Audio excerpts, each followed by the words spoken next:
What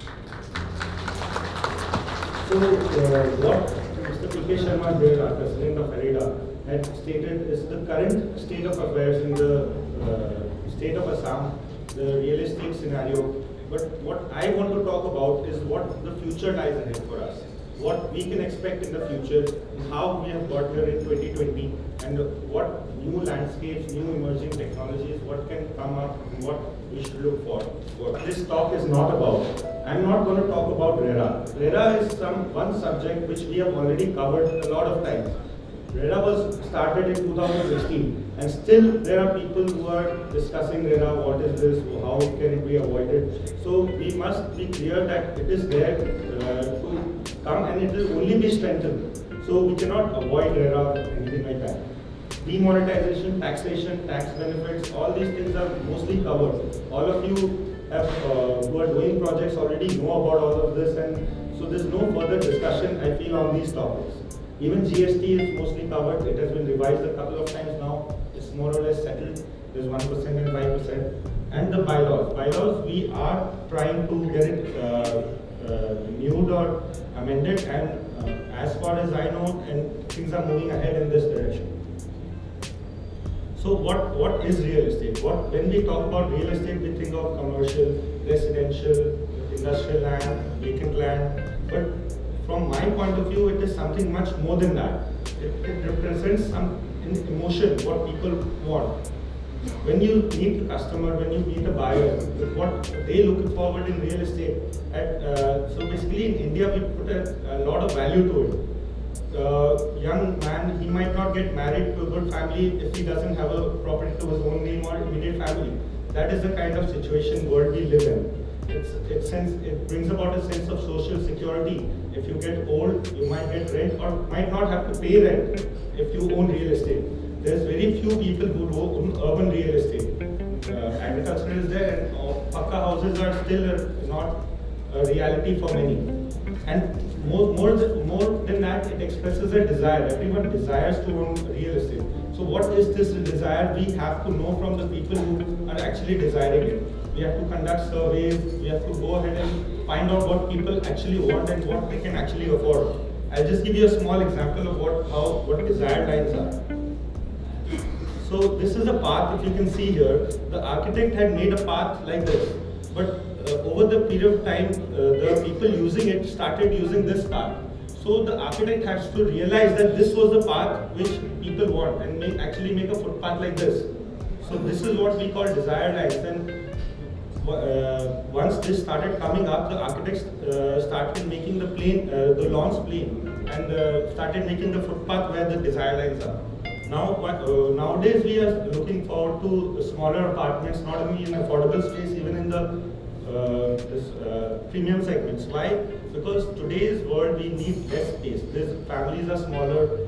If you remember in your childhood, you might have had a cassette and full of cassette players and a bookshelf. Now what we have instead, it fits in our pocket.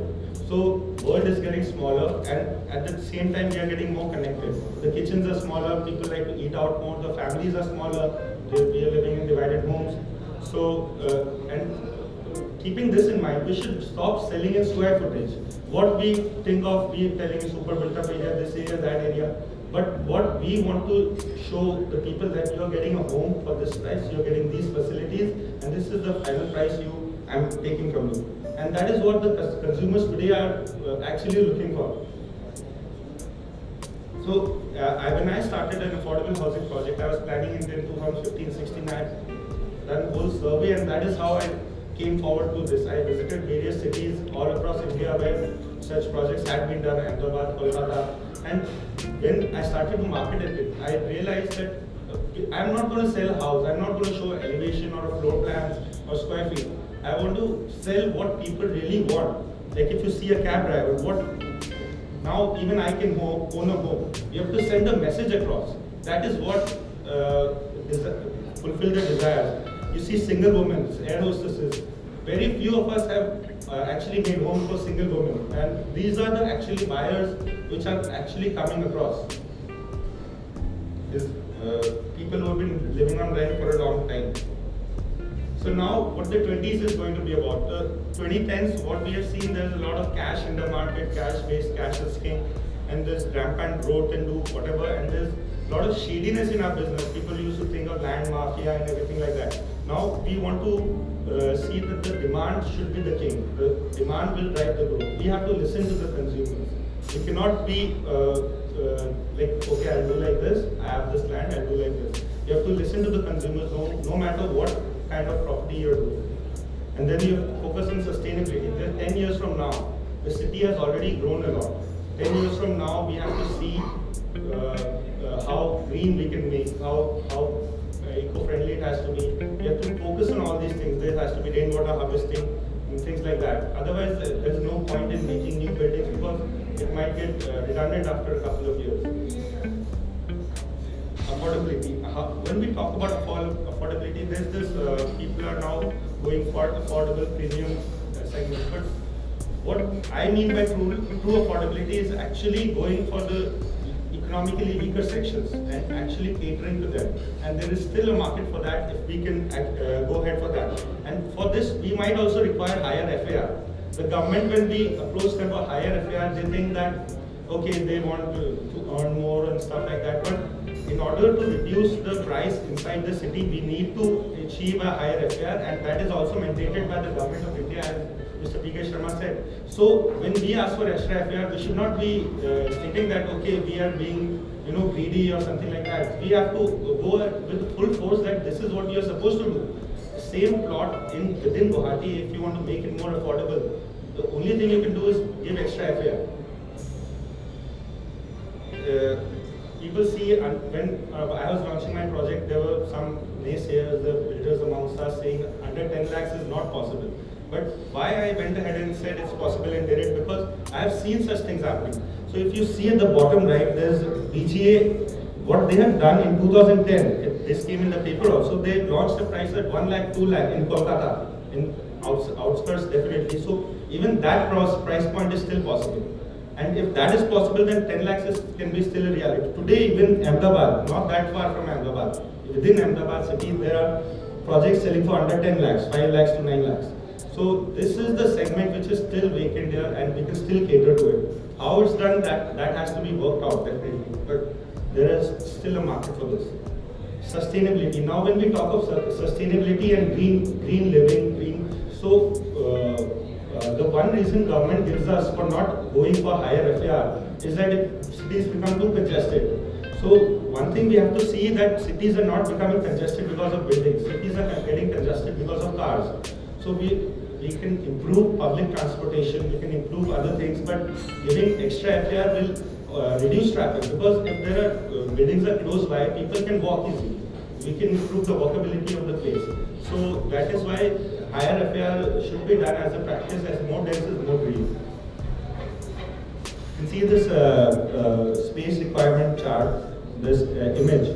So if when you put 60 people into 60 cars, the traffic is generated. But if you put them in a single bus, there won't be any traffic. And definitely they are more polluting. What we are going for, the government is going for, is an urban sprawl. If you increase the city, people will want to drive for 1 hour, 2 hours. So that is going to create a lot more pollution, a lot more traffic. And if more dense is there, we start pulling down old smaller buildings and making high rises here. So it's going to be better for the entire city. Again, lesser parking requirement will be there, because there will be lesser cars if we focus on public transport. And infrastructure. Our city, the government is hardly doing anything for infrastructure. We are the second highest taxpayers. We should, as Arena and as members of the industry, focus on the government. Better street lights, better roads, better connectivity, better gardens, water. This will only improve the real estate market of Guwahati.